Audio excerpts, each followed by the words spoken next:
ఇంటికాడ ఉన్నప్పుడు పని చేయమంటే నాకు ఆ పని చేత కాదు ఈ పని చేత కాదు అంటారు. దుబాయ్ వచ్చిన తర్వాత ఏ పనైనా చేస్తా అంటారు. అబ్బాయి నడిచబెట్టి మనం దుబాయ్ వచ్చినాము, పని కట్టమైన బాధ అయినా చేస్తాం. ఈడ ఏందందుకే మనము ₹1,00,000 నింపొచ్చిన ఏజెంట్కు. ఆ ₹1,00,000 తిరగడానికి ఒక 6 నెలలు సంవత్సరం పడుతుంది మన అప్పులు తిరగడానికి. ఆ ఏజెంట్ గాడు మంచి వీసా అయితే మంచిగా ఉంటుంది, చెడు వీసా అయితే మనము అప్పుల పాలవుతాం. ఆ వీసా కరెక్టా కాదా అని తెలుసుకోర్రి. ఎందుకంటే 10 మందికి మీరు సపోర్ట్ చేయకున్నా నాకు బెటరే, కానీ వీసా ఏదో తెలుసుకోర్రి. ఏదికి వచ్చినాక బాధపడకూరి నా అన్నలు నా అక్క చెల్లెలు. ఎందుకంటే ఏజెంట్ మంచోడా చెడోడా 10 సార్లు ఆలోచించుర్రి.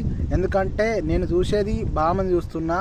నిర్మల్ డిస్టిక్ అన్న ఒక అన్న ఎయిర్పోర్ట్లో ఏజెంట్ వదిలిపేసి పోయిండు, కానీ ఆయన పట్టించుకో నాదులు లేదు, పోలీస్ స్టేషన్లో పడ్డాడు దుబాయ్లో.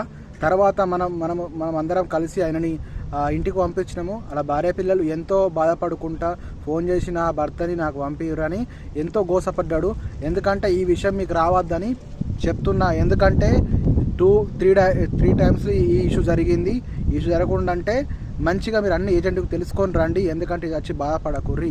నువ్వు ₹1,00,000 కడుతున్నావు, ఎందుకంటే ఇక్కడికి వచ్చి నువ్వు ఇబ్బంది పాల్గడకు. ఏ పని చేస్తున్నావో ఏ వర్క్ మీద చేస్తున్నావో ఆ వర్క్ ఇక్కడ ఉండేటట్టు చూడుర్రి. ఎందుకంటే తెలుసుకోర్రి. మన దోస్తులు ఎవరైనా తెలిసిన వాళ్ళు ఉంటే ఆ కంపెనీ మంచిదా కాదా అని తెలుసుకొని రండి, తర్వాత బాధపడకండి. ఈ వీడియో మీ అందరూ షేర్ చేయండి, సబ్స్క్రైబ్ చేయండి. కొత్తగా వీడియో గల్ఫ్ దేశం వచ్చిన వాళ్ళకు.